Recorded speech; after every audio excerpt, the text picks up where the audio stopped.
Mr. President, I'd like to say a few words about the bill that we voted on this afternoon and put it into a broader context. This was the bill to begin the vote and debate on the Military Construction and Veterans Affairs Appropriations Bill, which passed out of committee in a strong bipartisan vote out of the Appropriations Committee.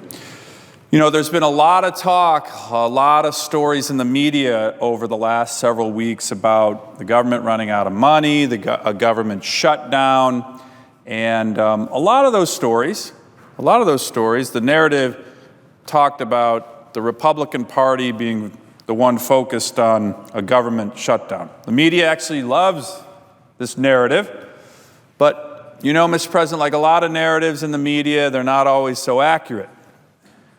So I wanted to kind of give what I think is the much more accurate story of what's really going on here in the Senate. Mr. President, many of us are new senators here.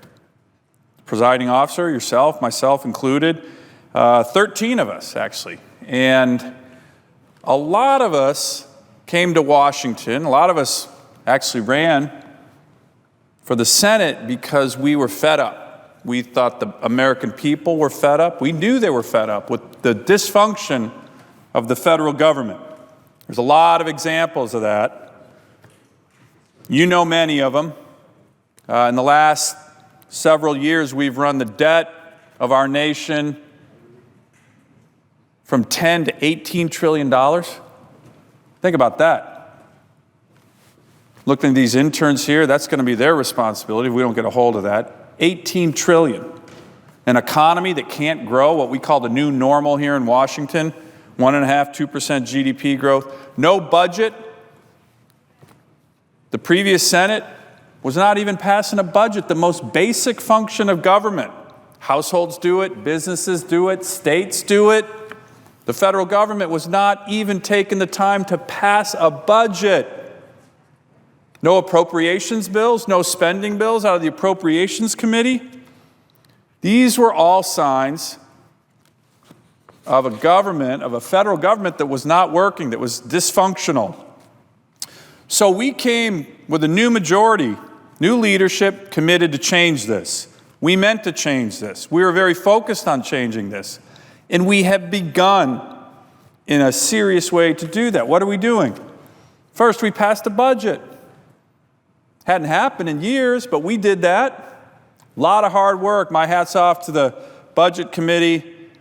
You know, we took what was the president's budget, 10-year budget, and slashed that by $5 to $7 trillion in terms of spending. Didn't raise taxes. Then, next step, what the government's supposed to do, next step, we started to work on appropriations bills in the Appropriations Committee. Again, very hard work, very bipartisan work. And for the first time in years, the Appropriations Committee passed out 12 appropriations bills to fund our government. In many of these, most of these were very bipartisan. Let me give you a few examples. Agriculture Appropriations Bill passed out of the Appropriations Committee 28-2. Doesn't get much more bipartisan than that. Commerce, Justice and Science Appropriations Bill, 27-3. Energy and Water, 26-4. This is strong, bipartisan work in the Appropriations Committee. Our government's getting back to work. The dysfunction that had previously existed here for many, many years, none of this was happening, was going away and we were working. And very importantly, in terms of appropriations bills, the Defense Appropriations Bill passed out of the committee 27-3, and the Military Construction and Veterans Affairs Appropriation Bill 21-9. So, passed a budget, passed appropriation bills, so far so good. The Senate is working again. We're back to regular order. We're moving forward in a bipartisan way, very bipartisan. We're doing the work of the government. It's what the American people wanted, asked for, and we're starting to deliver on that as part of our promises last fall. So what's the next step? Well, the next step is to take these appropriation bills and bring them down to the Senate floor for a vote. Shouldn't be a problem, particularly because the bills that I'm talking about are so bipartisan. They came out of committee with such strong bipartisan numbers and support. So that's what we're doing. That's what we've done. That's what we're supposed to do. That's what the American people want us to do. And we started to prioritize. Where should we begin? We'll turn on the news. I think most people know where we should begin. Funding our military. Funding our military. The men and women protecting us. The men and women risking their lives on a daily basis for our freedom. So we brought the defense appropriations bill down to the Senate floor. And again, we certainly need that. One gets the sense that the world is careening into chaos. We need a strong military. We need to fund our military. Shouldn't be an issue.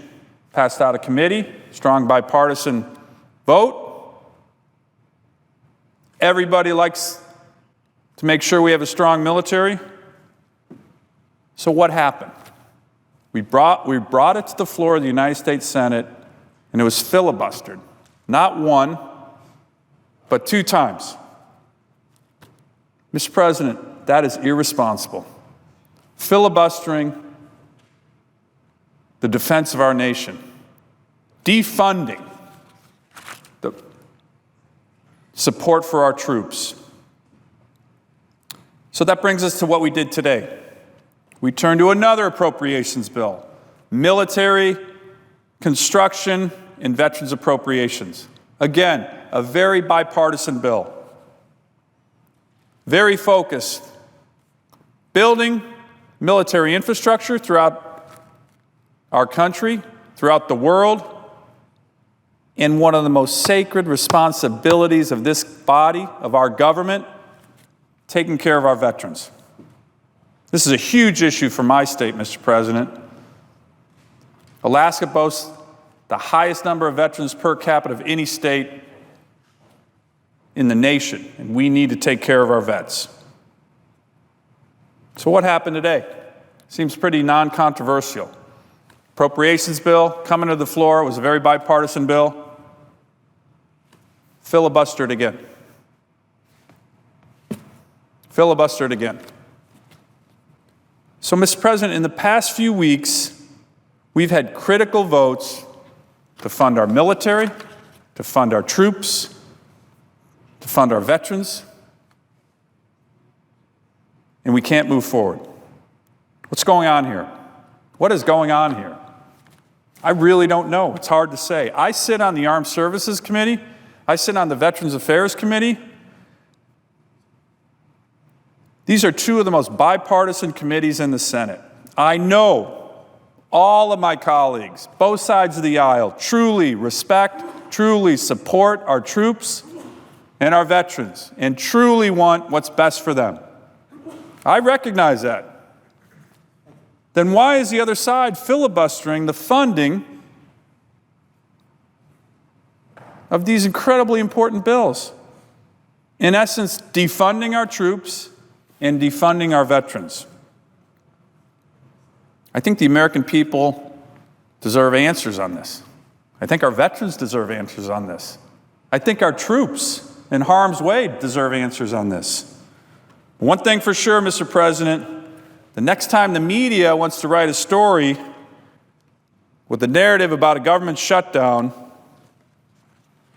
they ought to ask those who voted against these bills to even start debating them why they're defunding these critical troops and veterans. They need to ask those who are voting against these bills, filibustering these bills, why they're leaving our troops and our veterans in the lurch. Mr. President, we're doing our job.